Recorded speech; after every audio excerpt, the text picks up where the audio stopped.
detective, you have spent more time making us sit and wait for you than anything else. Madame Van den Bosch, if you think I have spent my time focused on anything besides uncovering the Major's killer, you are sorely mistaken. I'm sure you will be eager to share your findings with us then. All in good time, Madame. Firstly, to understand the truth of what has occurred this weekend, one must know the timeline of events that not only preceded the Major's death, but succeeded.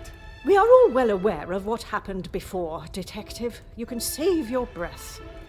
You are only aware of what the guilty parties wanted you to believe, but now I shall apprise you to the true events. The reason for us all being here, you know. The altercation between Monsieur Demire and the Major, you know. The body of Monsieur Hagen was found while we were all sat enjoying a most delicious meal. That you also know. But what was kept from us all was that his body lay on the study floor for far longer than was thought. It was that servant. She found him. S'il te plaît, monsieur. It was indeed young Inga that found the Major's body lying lifeless in the study. So it was her. Monsieur, I will not allow for any further interruptions. I return to the Major's body. If we are to believe the scene that we were presented with, the Major must have been killed during the first course of our meal, a meal that none of you left, even for a moment. Speaking in the evening, you all confirmed one another's alibis, and although there was doubt in the validity of some, I confirmed that they were indeed all true. What I could not understand was how a man came to be found dead, and every guest accounted for at the time of death. That is until I questioned the latter. Monsieur Beckers, I shall now allow you to speak. You saw the Major smoking a cigar in the snow. Is that true? It is. False. You saw what you were meant to see. Someone in the Major's coat standing outside, giving the illusion that the Major was still very much alive. Monsieur da Silva, on the afternoon of the Major's death, do you recall hearing a telephone ring? Now that you mention it, I have not heard a single ring all weekend. Correct. The telephone lines have been down for the duration of our stay, meaning the telephone call that was received and promptly directed to the Major's study was yet another act of trickery and deceit. But it did not end there. When I entered the study for the first time, it was obvious someone had already been there and falsified the scene to stage a burglary and clear away important evidence, including the murder weapon. What followed was an investigation that had already been hindered. But even those lengths were not enough to derail me for long. I think we have all had enough of your self-praise, Detective. Perhaps you would like to tell us who killed him now? Madame, as I'm sure you would expect, it is not as simple as that. What many of you do not know is the discussion that was had between the Major and Monsieur Beckers earlier that day. What has that got to do with anything? I told you I didn't kill him. That I know to be true. What you do not know is that it was not only his ears that heard your spoken words. I hope you are not implying I had something to do with it. No, madame, there was another. Mademoiselle Elisabeth. You are all aware that the Major was hired by Monsieur da Silva to front the security during the workers' strikes. What very few of you know is that it was the Major's order that instigated the vicious attacks on those unarmed men and resulted in numerous deaths, including Mademoiselle Elisabeth's fiancé, Luc. Monsieur Beckers confronted the Major, declaring that he was to hand himself in. That is what Mademoiselle Elisabeth overheard. Now, knowing the truth, she waited until the Major was away from his study. After he stepped outside following the confrontation with Monsieur Demire's fist, it looked to be the perfect opportunity, or so she thought. The Major returned and found her looking for the proof she required to hand him over to the authorities. If the maid bumped him off, why hasn't she been arrested? The events that followed in the study are not those of a cold-blooded murder, but one of a young girl that had no other option but to protect her own life. Sounds to me, Detective, like you have taken a shine to this young girl and would rather protest her innocence than arrest her for murder, the crime she has committed. Jeez, this is gonna make for a juicy story. Mademoiselle, I ask you this. You have seen the Major's anger before, oui? What if I have? How do you think he would have reacted if someone was to find proof that he had committed a terrible act, and that if made public, would surely result in his incarceration? Exactement. It is quite the story you have told, Detective, but all I have heard is that Elizabeth overheard a conversation blaming the Major for her fiancé's death, and she murdered him in revenge. A servant killing a man that is as revered as he was. She will face the noose. I am not denying that a man has lost his life, but it is not the crime of murder that you all believe. While the Major did not deserve to die in such a way, it was his actions towards Mademoiselle Elizabeth that drove her to defend herself in any way she could. Mademoiselle Elizabeth will be punished, but we will let the law decide the severity of her punishment. She has played you like a fiddle, Detective, acting the innocent victim. She will be arrested and hanged for her crime, like every other cold-blooded killer. Here. Give her what she deserves. The girl has got to pay for what she's done.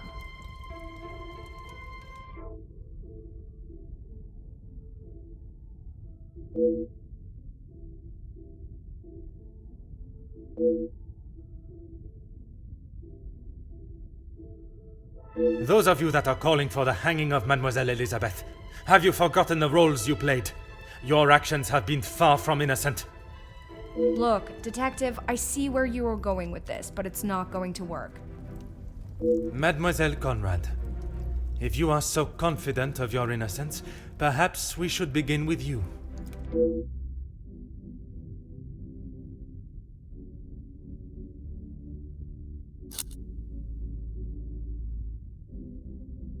You don't need to imply it's only me that does. Ask any of my journalists, they'll say the same. Even if in the process people are hurt? You knew the situation surrounding the strikes, and only sought to swell the anger in people and create further chaos. Mademoiselle, you so often have something to say. Now is not the time for silence. You really are delusional. Maybe you should just keep your theories and claims to yourself.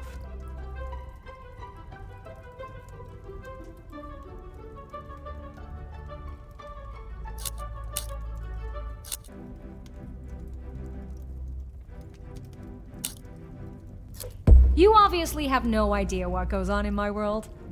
I would say stick to honest police work, but it's...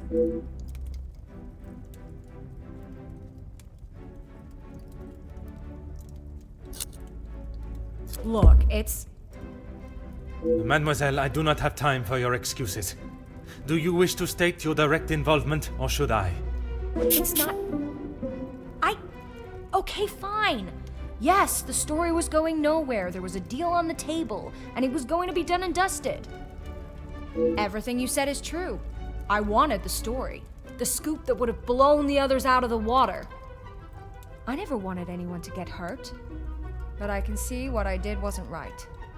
I didn't think you had this side in you. I can see now why Angeline asked for you personally. You're not like other cops. It's clear it's the law and doing the right thing through and through with you. If you say it was self-defense, I believe you. We can't just forget what that girl has done. It's not Jackie's fault, or any of ours, that she decided to do what she did. Monsieur Beckers, you are the last person I expected to defend Mademoiselle Conrad. We talked only last night, and correct me if I am wrong, but you have already declared the role you played. To me, at least. Yes, we talked. It's just not fair of you to attack Jackie like that, putting words in her mouth until she succumbs to your plan. This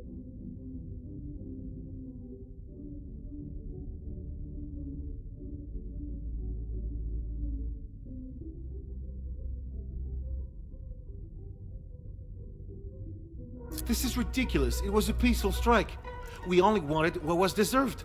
Surely you do not think I sought to worsen the situation? Monsieur Beckers, you have taken the words from my mouth. Jackie was documenting everything to do with the strikes.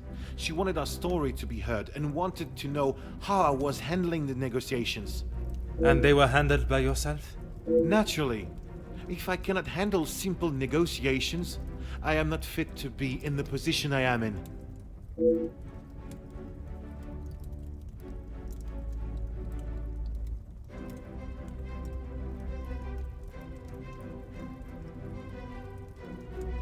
No, it wasn't like that. This is not a tale that has been created. The facts I speak came directly from your mouth yesterday.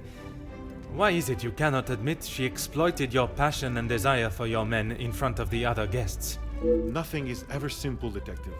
I'm sure you understand that better than anyone.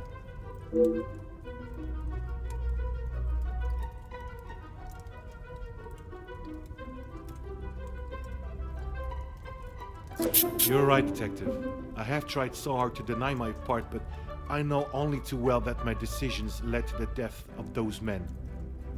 I know I cannot excuse what I've done. I just want you all to know that I am not a hateful or malicious man.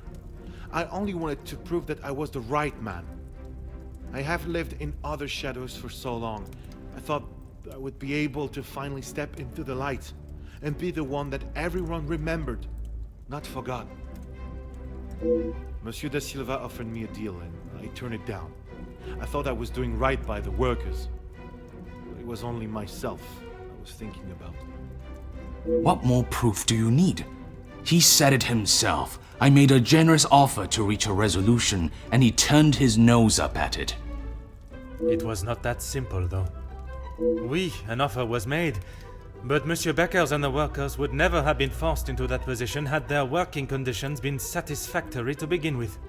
This is outrageous! Do you plan on blaming everyone for doing their jobs? I suppose it makes you feel better about yourself, doesn't it?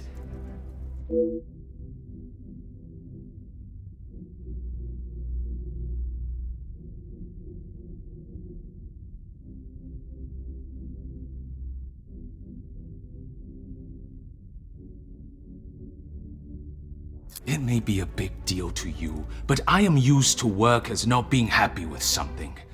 And most of the time, that unhappiness is directed at me. When you're in charge of your own factory, you'll understand.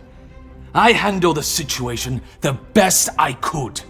If you think otherwise, maybe you have proved us all right, that you aren't the great detective you claim to be.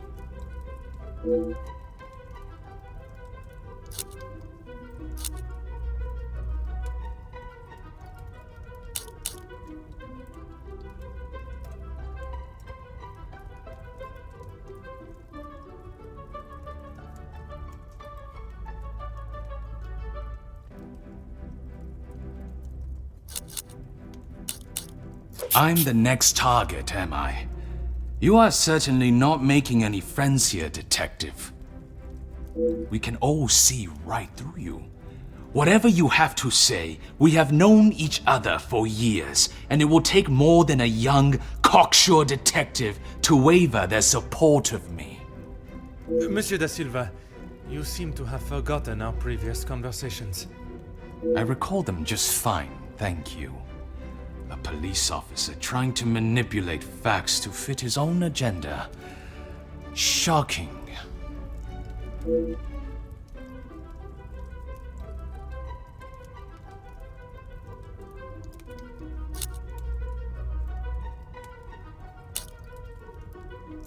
Is that what you plan to do? Accuse us all of something until we feel enough guilt that we agree to allow the girl to walk free? The events that led to the Major's murder are not as simple as you have tried to convince yourself. I have uncovered what initiated both the murder of your workers and of the Major. It is you that refuses to accept the truth. Apparently anyone can become a detective now. I really don't know how you gained your title. Through order and... Order? There's no order in beating down who you consider suspects until they have no other option but to admit something, guilty or not. Monsieur da Silva, you have stood steadfast, and your opinion on your involvement has not wavered. Detective, you would do well not to anger my friends. It was not my intention. I only want those responsible to be held accountable for their actions. The Major's death does not fall on one person alone. Does your position on Mademoiselle Elizabeth's guilt remain the same? Even after all your attempts, Detective, Felix was still murdered. Self-defense or not, she chose to hide what she had done because she knew what she had done was wrong. And she will be punished for it. It was not choice to hide anything, madame. If in her position, I ask, what would you have done? The Major has already furiously thrown an object at you, barely missing your head, and now has hold of your arm. I wouldn't have driven a knife into him, that I can tell you for sure. She is no fool. She intended to kill, not to defend.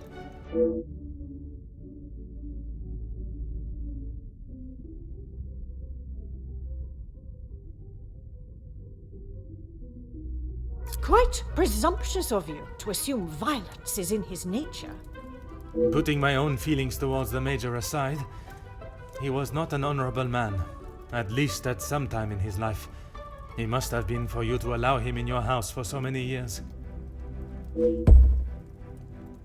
So, even you confirm he had a history of aggression.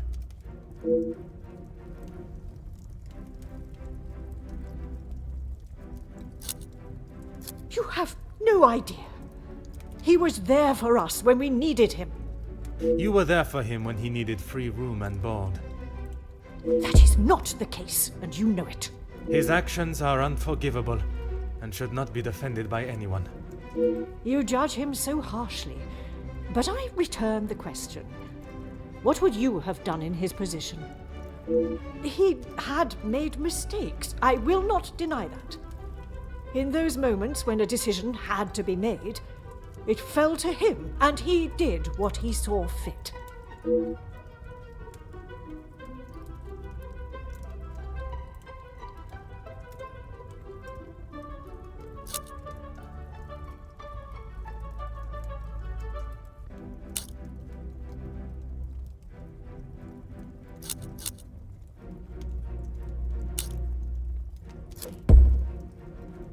S'il te plaît, madame. I ask that you consider everything you know of the Major carefully. He was not always like that. The man that I called a friend would never have done what he has. I cannot allow another innocent person to be punished for his vicious and barbarous behavior. You have seen the Major act in a similar manner as I described before, haven't you? What was the outcome then? You have convinced me that I am wrong, in both my opinion on Elizabeth's punishment and in the friendships I keep. Is that not enough for you? Not when a potential crime has been committed, and I fear an innocent party may have been punished for it. He was just a boy. I told him to stop, but he was like a wild animal. The confrontation with Mademoiselle Elizabeth was not the first time he has come close to killing another. It was following the officers' ball. A young man, no older than 16, stopped us on the street, begging for some change. Felix pushed him away, but he was persistent. He only wanted a few coins. Like a flash, Felix snapped and wouldn't let go of him. He would not stop punching him. I have never seen anything so brutal. But he was never charged for the attack.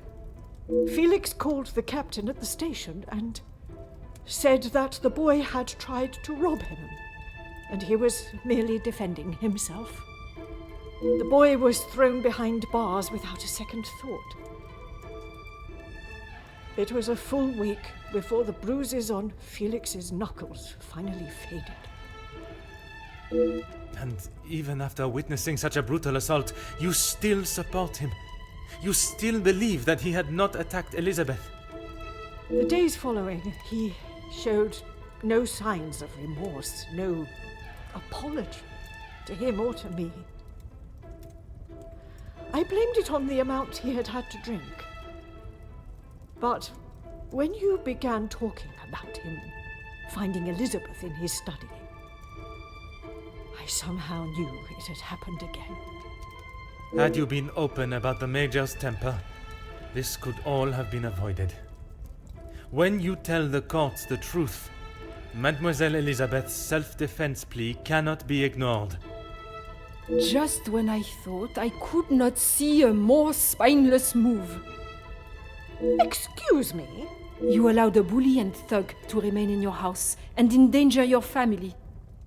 I'm sorry, Margot, but I am struggling to understand why you have involved yourself in this affair. I'm surprised you can hear me way up there on that high horse of yours.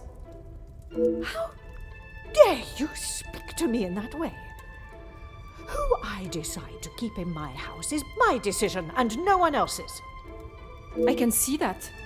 Murderers, thieves, and extortionists are all acceptable, it seems. Countess, I have talked at length of the Major's death, but not the reason for my invitation in the first place. When I last gathered you all together, I spoke of a blackmail ring that was rife in the area, and then of the letter that the Major had received. Mademoiselle Angeline requested my help personally after she received such a letter threatening her family name. She felt I was the only one that could uncover the truth. And uncover the truth I have. Get on with it, detective. Who dared try and extort my family and then have the gall to allow me to welcome them into my home? If it was not for the honesty of a young servant, I would perhaps still be looking for the For goodness sake, it was me. Margot, how could you? While it looked as though the Countess was helping the young women at the shelter, she was in fact only finding them positions of employment in wealthy homes to gather information on them and learn secrets that she would ultimately be able to use against them. Monsieur da Silva fell victim to her network of moles and was in turn blackmailed. It was quite the prosperous setup you had, knowing that they would not be prepared to lose their social standing if a secret was to find its way from where it had been hidden for so long. That cannot be true, Margot. How could you do such a cruel thing? That is rich, coming from you. You are one of my oldest friends. High and mighty, Madame Van den Bosch. You think you can do what you wish when you wish it and there will be no repercussions.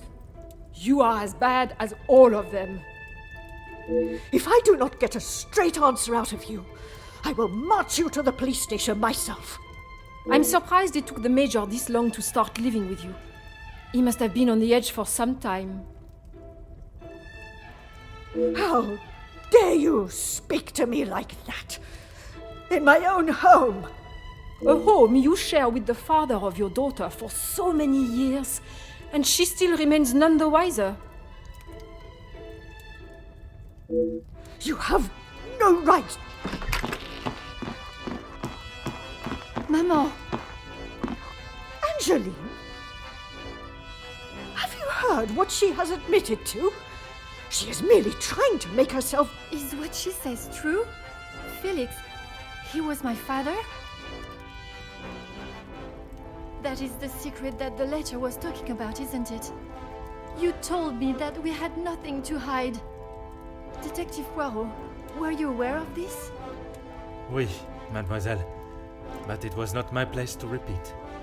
I don't understand. What about father? Your maman betrayed the love of a good, honest man and played away behind his back and then kept it hidden for all these years like a lady of the night with her client list. You will say no more. Angeline, I... Did Felix know? This is not an appropriate conversation. He knew, dear girl. He knew the whole time. It is only dear Edwin that was blind to their deceit. You will not talk of him like that. You will not talk of him at all. If I don't, who will? You never deserved him. You don't even deserve the memory of him. Countess, there is something that you still have not explained. What more is there for her to say? How long were you in love with the Viscount for? Margot? Is that true?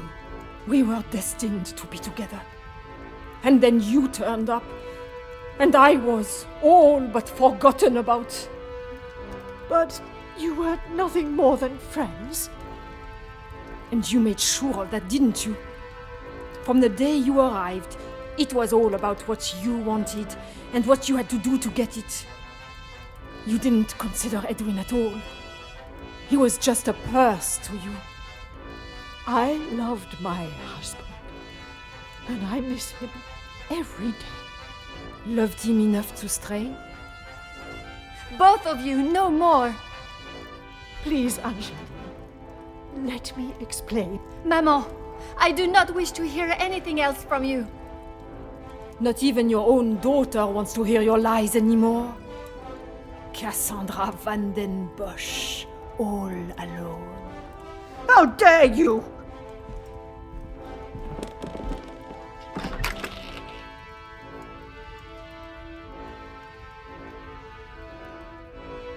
While I feel a sense of satisfaction and pride in solving both cases, there is still a part of me that is reluctant to revel in triumph. I am content with the unmasking of Comtesse de Vos as the blackmailer, and knowing that she will pay for her crimes. But it is the justice for Mademoiselle Elizabeth that worries me. She will stand in a court of law, and I can only hope that they can see she acted in self-defense. I must trust that our legal system and justice will prevail, and a fair sentencing will be given. In protecting her own life, she took the life of another. Perhaps the guilt she must live with is a greater punishment than any sentence she can receive.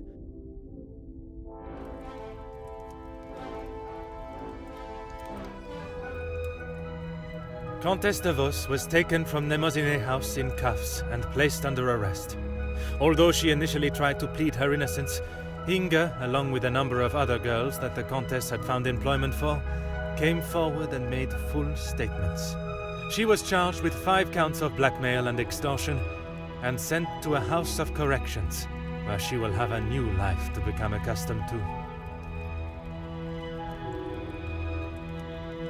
Monsieur Sterling and Mademoiselle Rihanna were also reprimanded for their participation. While they may not be facing time in prison, tampering with a crime scene and obstruction of a police investigation are certainly not something that houses and new employers will look positively on.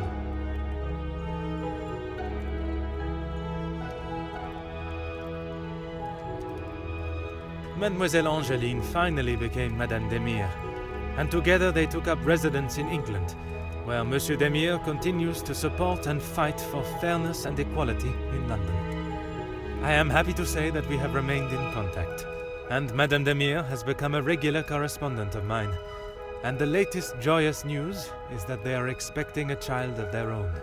Madame Van den Bosch showed compassion that I had not seen in her before. She stood in court and gave a truthful and genuine character reference of Elizabeth, as well as describing the Major and the atrocious crimes he had committed. After Madame Van den Bosch's secret was revealed to the world, her position in the social hierarchy was no more, disappearing in a moment. While she still resides in Belgium, I believe she has had to adapt to a far more modest way of life. A humbling experience for her, I am sure. Following her actions in the courtroom, Angeline believed that her maman still had a place in her life. Although they are on different sides of La Manche, they remain in contact. Mademoiselle Conrad left Nemozinet House the same way she entered, confident in herself and audacious in her opinions. Her report of the Major's murder at the house and the surrounding blackmails became one of the most talked about stories of the year. While there were certain details of her own involvement that did not make it to print, she was really quite complimentary about the detective at the heart of the case. Monsieur de Silva tried to continue in his position as factory owner and business entrepreneur, but after his accounts and business dealings were investigated following the details of his blackmail being made public in Mademoiselle Conrad's article, his illustrious business empire began to crumble and is now facing an international corporate investigation. Monsieur Beckers stepped down from his position as union leader, accepting that he was no longer fit to represent the workforce that, in his words, he had let down on a scale of unmeasurable proportion. Although he is no longer the voice of the workers, he continues to support them from behind the scenes. Monsieur Zachariah and his brother made amends, and returning to his family home, and after sobering up, he was able to find the help that he required. I understand that he is now helping fellow soldiers with similar conditions. And Mademoiselle Elizabeth, she stood before a court, and while the proceedings were deemed controversial, the charges against her were dropped, and the reasoning of self-defense was accepted by the presiding judge. Madame Van den Bosch's testimony, along with Mademoiselle Angeline's declaration of her good character, was enough to show that it was not in Elizabeth's nature to act in such a violent way. The abundance of evidence against the Major, and his violent and cruel nature, including his appalling acts during the strikes and the war, was more than enough to prove that Mademoiselle Elizabeth had no other option in that situation but to defend herself in any way that she could. With the new arrival of Madame and Monsieur Demire's child next year, they have agreed to give Elizabeth the opportunity to return home to England and take up a position in their home as nanny.